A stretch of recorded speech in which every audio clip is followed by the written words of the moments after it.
Bismillahirrahmanirrahim. Assalamualaikum warahmatullahi wabarakatuh. Salam sejahtera, salam kasih sayang. Hai, bertemu saya sekali lagi dalam video di dalam channel YouTube Masih Syiro. Okey, bagi siapa yang belum subscribe channel saya, pastikan anda subscribe sekarang kerana subscribe itu percuma. Ianya juga memberi semangat kepada saya untuk terus menghasilkan konten-konten. Saya adalah beginner di dalam dunia YouTube ni. So, saya rasa ini adalah untuk memberi motivasi kepada saya untuk menghasilkan konten-konten yang mungkin memberi manfaat pada kita semua. So, hari ini saya nak berkongsi sedikit tentang pilihan dalam hidup. Okey. Hari ini kita perlu membuat pilihan untuk kehidupan kita. Okey. Ramai hari ini kita tengok keliling kita orang yang cuba convince kita dengan apa yang kita nak buat.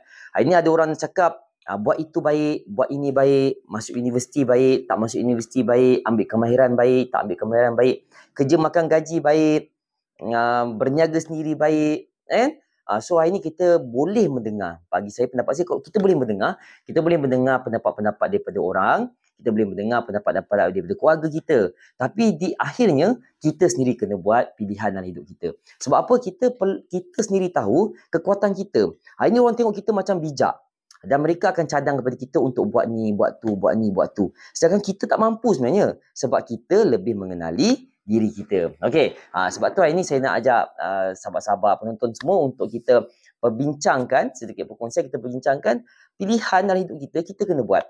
Hari ni kita rasa kita macam kita suka ke arah satu bidang. Tapi kadang-kadang bidang tak kena dengan diri kita juga. So apa kita kena buat? Kita perlu dapatkan pendapat. Kita kena dapatkan pendapat daripada orang sekeliling kita. Sebab kita perlukan internal dan juga external factor. Maksudnya kalau external factor ni mereka akan nampak kita daripada segi luaran. Oh, you hebat benda ni. You kelebihan you kat sini, kelemahan you kat sini. Okey, internal factor kita rasa kita boleh buat benda tu dan kita minat benda tu. Tapi bila kita minat benda tu, tak semestinya kita mampu buat benda tu. Kadang-kadang ibu kita lebih kenal kita, ayah kita lebih kenal kita. Kalau dah berkahwin, isteri kita lebih kenal perangai kita macam mana. So kita perlukan semua input ni, tapi di akhirnya kita juga yang perlu buat pilihan. Okey, contoh kalau kata ada orang kata dia nak berniaga, dia kata dia stres kerja makan gaji. Jangan terus berhenti.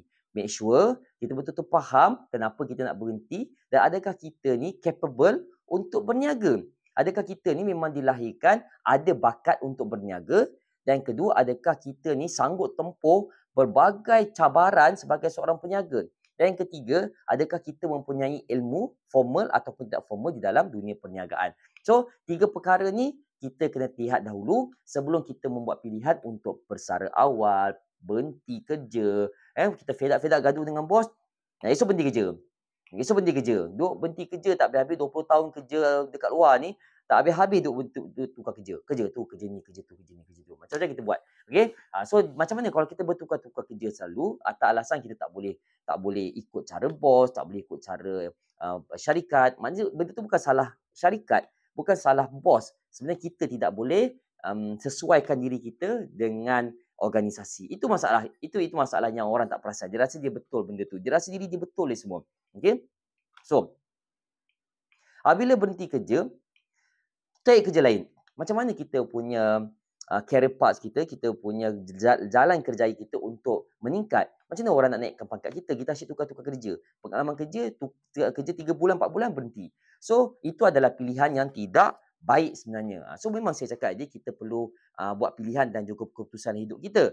Tetapi, pada masa yang sama, kita juga kena tengok adakah kita ni mampu untuk buat keputusan yang baik tanpa minta pendapat orang lain. Contoh kalau kata-kata kita dah kerja 10 tahun, tanya pendapat kawan-kawan dulu. Aku rasa aku nak try berniaga lah. Kau tengok gaya aku boleh berniaga tak? Boleh. Kau boleh bercakap, kau boleh approach orang, kau ada bakat. Cuma kita rasa kau kena pergi kursus. Sekarang banyak kursus online pun. Pergi belajar dulu. Sebelum berhenti kerja, pergi belajar. So ini yang mereka fit macam ni, yang kita nak. Kita nak kawan-kawan kita yang fit macam ni. Kita ada juga kita akan tempuh yang negatif. Kau nak berhenti kerja sebab nak berniaga. Tak boleh lah kau ni. Ini yang negatif. Negatif ni tolong dapat jawapan tu, tolak tepi terus. Jangan layan. Sebab apa? Bila kita layan, kita akan habis. Kita akan membazirkan kita punya tenaga. Kita akan bazirkan tenaga kita. Kita tak fikir benda yang merepek-repek daripada kata-kata yang negatif mereka apa semua. Kita fikir yang positif saja. Kita cari kawan-kawan kita yang positif, kita cari keluarga kita yang positif. Tapi biasanya kalau kata kita nak buat pilihan hidup kita ni, selalunya keluarga akan menjadi salah satu elemen penting dalam hidup kita. Nak belajar, nak masuk universiti, nak masuk asrama, nak masuk MRC, nak masuk sekolah sains. Pada peringkat permulaan ni memang keluarga, keluarga, keluarga, keluarga. Itu tak boleh dinafikan. Itu memang kita punya lumrah kehidupan kita. Walau bagaimanapun sebagai kalau kata yang menonton ni adalah adik-adik daripada yang belajar di sekolah, So walaupun kita cakap ayah dengan mak yang bagi kita yang menentukan pilihan hidup kita, tapi kita pun berhak untuk menyuarakan minat kita, minat melukis, minat ke arah seni, tak minat bahagian sains. Kena suarakan kepada mak ayah. Kadang adik-adik ni anak-anak kita cemerlang, sains cemerlang apa semua, tapi mereka tidak ada kecenderungan ke arah untuk menyambung pengajian, untuk bekerja dalam bidang sains. So mereka minat benda-benda yang lebih kreatif, minat pada seni, minat pada seni persembahan, kepada persembahan pentas. Saya dah pernah jumpa kawan-kawan saya macam ni. So adik-adik perlu menyuarakan minat tersebut, kecenderungan tersebut kepada ayah dan mak. Jangan takut, kena cakap. Jadi kita bercakap. Kalau mak ayah paksa, jadi doktor lah. Kan kita tak minat. Memang kita terror sains, kita terror pelajaran biologi, kita terror fizik, kimia, kita terror. Tapi kecenderungan kita bukan ke arah tu. So, kita tak nak esok bila you kerja jadi doktor contoh, medical doktor.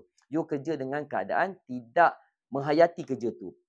You layan pesakit pun you marah-marah, you stres dengan masa yang padat sebagai seorang doktor. Ini contoh-contoh lah kalau sebagai guru kena paksa cikgu, lagi dengan budak-budak semua kita stres, kita tak boleh mendidik mereka dengan betul, kita buat kerja dengan tak ikhlas.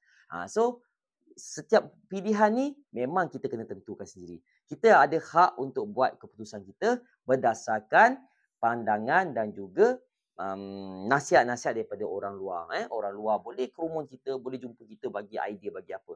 Tapi ingat, pilihan tetap kepada kita. Okey, itu persoalan saya pada video saya kali ini. Okey, jangan lupa lagi sekali subscribe video saya jika anda nak jemput saya, nak panggil saya untuk berkongsi tentang motivasi, inspirasi kehidupan, tentang kesakitan, bagaimana saya melalui proses kesakitan, sakit saraf saya bangun dengan ubat, dengan psikologi saya bagi semangat pada diri saya.